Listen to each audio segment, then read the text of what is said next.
Sometimes SAT prep could be like the growth of a sunflower. What do I mean? Well, if you start prepping, you improve. And what happens? You continue to improve, continue to improve. And if you prep for too long, what you do is you start to plateau. My name is Paul Pasulka, Ivy Masters Learning Center and IvyMasters.com. And today we're going to look at Test 6, Section 4, number 12. Honestly, SAT prep is more like up, down, up, down, up, down, up, down, up, down, up, down, but overall it goes up. So improvement really is not linear, so it's not the best model. But I'm afraid I'm going to have to use my glasses for this one because it's too small to fit on the page. So notice it says questions 12 to 14 refer to the following information. In 1919, H.S. Reed and R.H. Holland published a paper on the growth of sunflowers.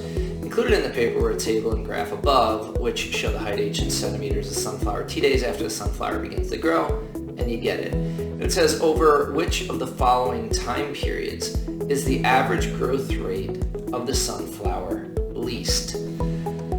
So what are we looking for here? We're actually looking for the least slope. How do we know? Well, before you do any of these problems, before you look at the answer choices, you want to make sure that you understand what's going on in the graph. So what's going on in the graph? You see the title, sunflower height over time. X-axis is time in days, y-axis is height in centimeters.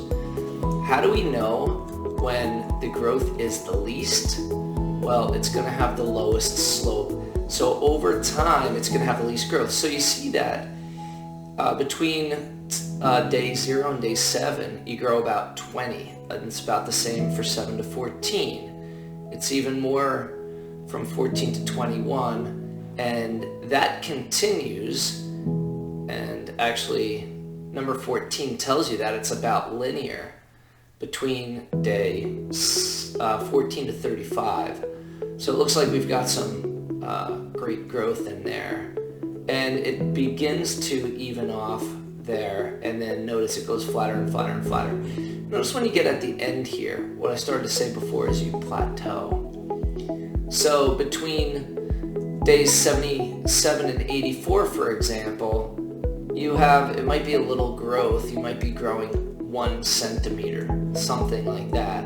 So it looks like it's probably going to be day 63 to 84. Now you could check individually these days. 1 to 21 is more than 60. 21 to 42 is, yeah, that's about 100. And then 42 to 63, boom. Yeah, you've got a lot more. You could just see that there's a lot less growth between day 63 and 84. Thank you for joining us today. If you like this video, click like. You can share it with someone who has trouble reading graphs. If there's any question you'd like to see answered from any official PSAT or SAT or ACT, leave that in the comments. I'd be happy to shoot a video on it. And click subscribe so you don't miss anything. Have a great day.